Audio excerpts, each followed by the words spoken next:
Hello and welcome to a special episode of 365 Days with mxmtoon. I'm Maia, a singer, songwriter, video maker, Oakland native, and self-proclaimed enigmatic woman. I just released my new single, Monalisa, which you can stream now on all platforms, so I thought it'd be a great time to share some art facts with you.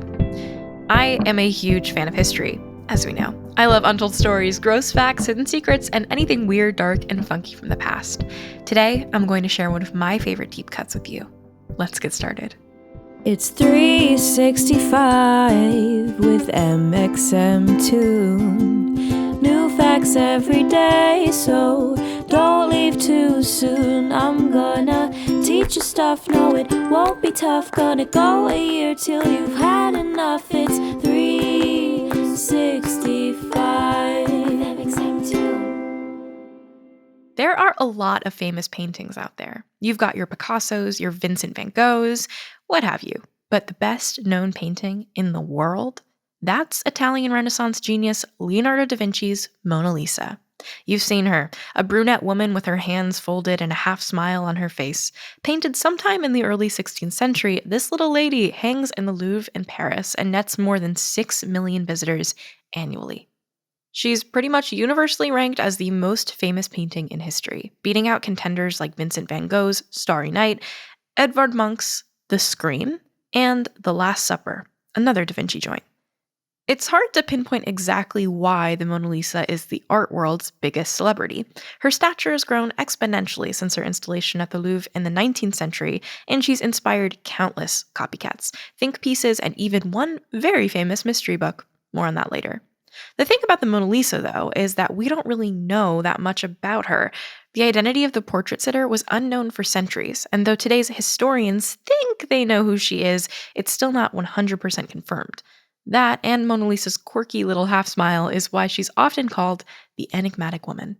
In many ways, Mona Lisa's fame isn't really about her, so much as it's about what we've made of her in her 600-plus year existence. But let's reverse. Da Vinci reportedly began painting the Mona Lisa in 1503, just a few years after he painted what is considered his other masterpiece, The Last Supper. At the time, Da Vinci was living in Florence and nearing the end of his life. Historians believe it was finished anytime between 1506 and 1517, though it is possible that Da Vinci was working on it up until his death in 1519. Shortly after Da Vinci's death, the painting ended up in the possession of the French royal family, first at the Palace of Fontainebleau, just south of Paris, and then at the Palace of Versailles, where it remained until the French Revolution at the end of the 18th century. From there, it bounced around a bit amongst French nobility before it ended up in the bedroom of one Napoleon Bonaparte, noted military leader and eventual tyrannical ruler of France from 1799 to 1804. Yes, the Mona Lisa was once in Napoleon's bedroom, much like that band poster you've got above your bed. Around the turn of the 19th century, the Mona Lisa made it to the Louvre, Paris's largest and most famous art museum. For its first 100 years or so in its new home, the Mona Lisa was not a big hit. Art historians celebrated it for its mysterious nature and artistic skill, but visitors weren't flocking to see the tiny, nearly colorless portrait. That began to change in 1911, when the painting was stolen from the Louvre by an Italian museum employee who kept it in his apartment for 2 years before selling it to the Uffizi Gallery in Florence. It was returned to the Louvre in 1914. That theft got the Mona Lisa a lot of international attention, and as the 20th century wore on, it began to amass some cultural appeal. Artists and museum visitors alike were drawn to Mona Lisa's odd smile, a trick in the shadowing that makes her look not quite happy, but not quite sad either, and her hidden identity. People started making their own Mona Lisas. There was Dadaist artist Marcel Duchamp's 1919 parody, LHOOQ, surrealist artist Salvador Dali's self-portrait as Mona Lisa in 1954, and pop artist Andy Warhol's colored Mona Lisa in 1963, just to name a few. By the 21st century, the Mona Lisa was already one of the best-known paintings in the world, but she got an even bigger pop culture boost in 2003 when writer Dan Brown released his thriller novel, The Da Vinci Code. The book, which follows Harvard professor Robert Langdon's deep dive into a salacious murder at the Louvre, gives the Mona Lisa a starring role in the mystery. It sold more than 80 million copies and was the basis for a hit 2006 Tom Hanks film. The Mona Lisa had an even bigger moment in 2005 when historians almost definitively uncovered one of her major mysteries: who she is. They found a 500-year-old note from one of Da Vinci's buddies stating that the artist was working on a portrait of Lisa Gherardini del Giocondo, a wealthy merchant's wife. Though it is still not certain that she is the Mona Lisa, historians had already suspected her husband had commissioned the painting at around the same time Da Vinci started painting our star. Plus, Mona Lisa means My Lady Lisa, for example, Lisa Gherardini, and her less common name is La Gioconda, i.e., Giocondo. So it seems likely, but if you prefer the portrait sitter remain unknown, not everyone is on board with the theory. Here are some fun facts about the Mona Lisa. She's a tiny lady. The Mona Lisa is only 30 inches by 21 inches and weighs only 18 pounds. By comparison, the Last Supper is 180 inches by 350 inches. She famously doesn't have eyebrows, but she may have had them once. Historians think it's possible her eyebrows and eyelashes just faded away after years of overcleaning the portrait.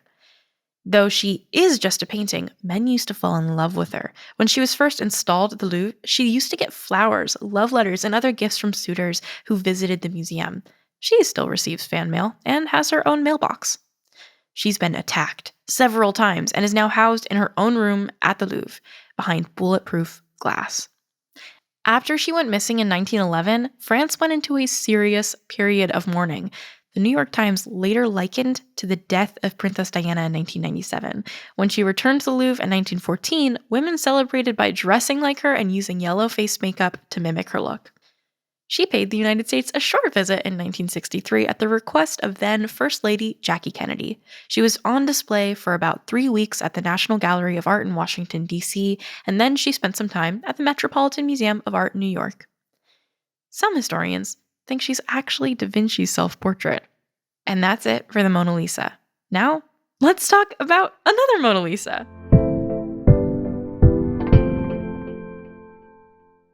My fun fact for today is actually that I am releasing a song called Mona Lisa, believe it or not.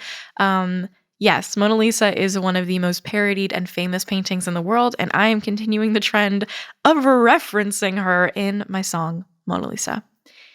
I actually made Mona Lisa my song, not the painting, based off the feeling that when you're a creative, I think so often we can get consumed by making art and making art about people in our lives. And sometimes you find yourself just wishing that you could just be the subject of the art instead of the creator of it. I think as a songwriter, I have this tiny question in the back of my head that, why do I always have to write songs about other people?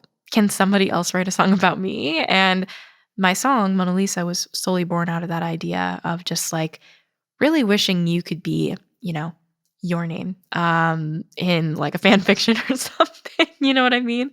I find it really hilarious that, fan fiction writers can relate to the song probably, because if you're spending all your time writing fan fiction, you just want to be the person inside of the actual writing that you're creating instead of the person putting the words down on the paper. So, Mona Lisa is about wanting to be the subject, wanting to be the muse, wanting to be the person that people look at and feel inspired to make art about. So shout out to Da Vinci's Mona Lisa. We wouldn't have done it without you. Thank you for being the world's muse. And, I think we could all use a little bit of a spotlight every once in a while the same way that she gets it. So I hope you enjoy it. Thank you so much for listening to the special edition episode of 365 Days with mxmtoon. You can stream my new single, Mona Lisa, wherever you listen to music. It's 365 with mxmtoon. New facts every day, so don't leave too soon. I'm gonna teach you stuff, no it won't be tough. Gonna go a year till you